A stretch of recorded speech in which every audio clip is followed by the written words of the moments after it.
On today's Smart 7, Home Office warns of new extremism risks, the White House solves New Jersey drone mystery and much more. It's Wednesday 29th of January, it's Puzzle Day and happy birthday Oprah Winfrey. The Smart 7. It's news, but not the news.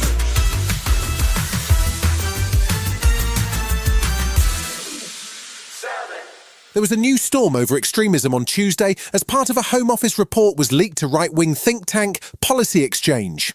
The leaked section suggested that the Home Office is concerned about misogyny, Hindu nationalism and what's referred to as the manosphere as breeding grounds for extremist behaviour. The report also argues that the government should focus on a behaviour-based and ideologically agnostic approach to dealing with extremism. Prime Minister Keir Starmer says it's important that the government takes a broad view of risks to society. I think when it comes to extremism, it's very important that we are focused on the threat so we can deploy our resource properly. And we've got a sort of cohort of loners who are extreme, and they need to be factored in. The report identifies what it calls the manosphere as a crossover between extreme misogyny, right-wing extremism and racist narratives. Shadow Home Secretary Chris Philps was unimpressed, however. 94% of terrorism-caused deaths since 1999 were caused by Islamist terrorism. Does he agree that combating Islamist terrorism is more important than policing the manosphere?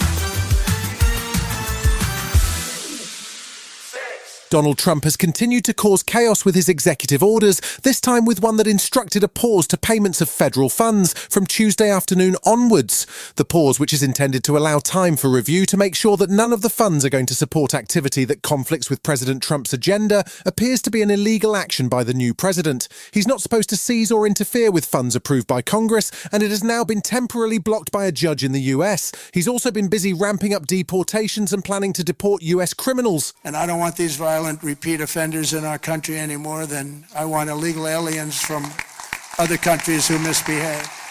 I want them out of our country. I also will be seeking permission to do so. Tuesday also saw the first official press briefing of the new Trump White House as new Press Secretary Caroline Leavitt took up her role. She began by promising to tell the truth, but spent a lot of time parroting Donald Trump's version of the truth instead.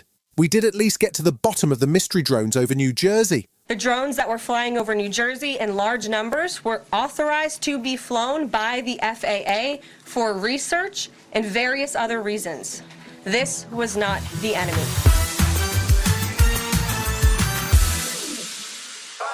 The world of football was shocked in 2018 when the much-loved chairman of Leicester Football Club Vichai Srivadhanaprabha was tragically killed in a helicopter crash outside the club's stadium. The details of the crash and fire that followed emerged at the inquest, which concluded on Tuesday. The jury found the deaths were accidental, that the helicopter had all the required certificates, and that the pilot, who also died in the crash, did everything he could do to try and regain control of the helicopter. The fault lay with a worn ball bearing which caused it to spin out of control, and the chairman's family have announced they will sue the manufacturers for over £2 billion. Addressing the media outside the court, barrister Philip Shepherd Casey read a statement from the family. My father trusted the design of this helicopter. It wasn't safe. It was a death trap. My family are thankful to Senior Coroner Mason for her inquest, which has shone a spotlight on what happened on the 27th of October 2018.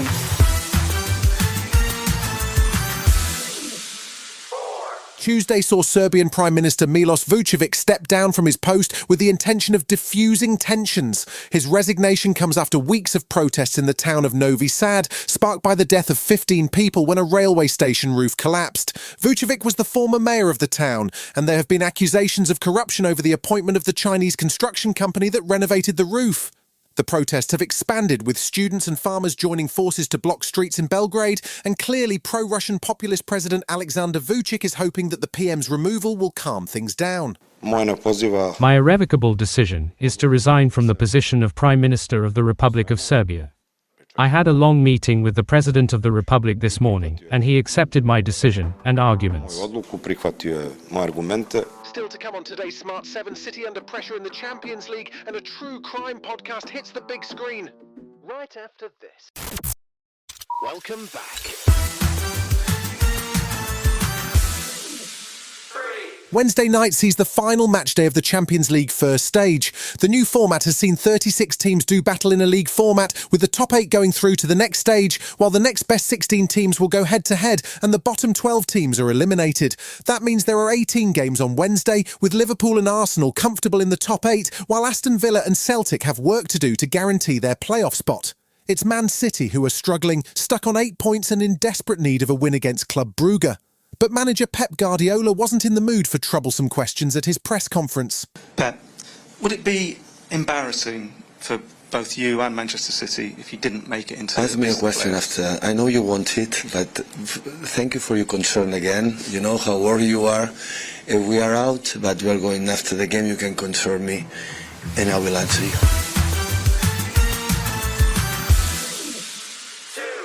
One of the 90s most charismatic one-hit wonders is back. In a world where nostalgia is in fashion, it's probably not surprising to see the return of the one and only singer Chesney Hawkes, but this time around he's enjoying everything that fame can throw at him. He's back gigging at festivals, he has a new album on the way, and he popped up on Radio 4 to share some unexpected wisdom on the importance of small local theatres. One of our most powerful exports is our culture. Amazing musicians, actors, writers, they all need the infrastructure of these small theatres to get heard. So every small theatre or venue that closes, I mean, surely it's going to have a net negative effect long-term on the UK's cultural output.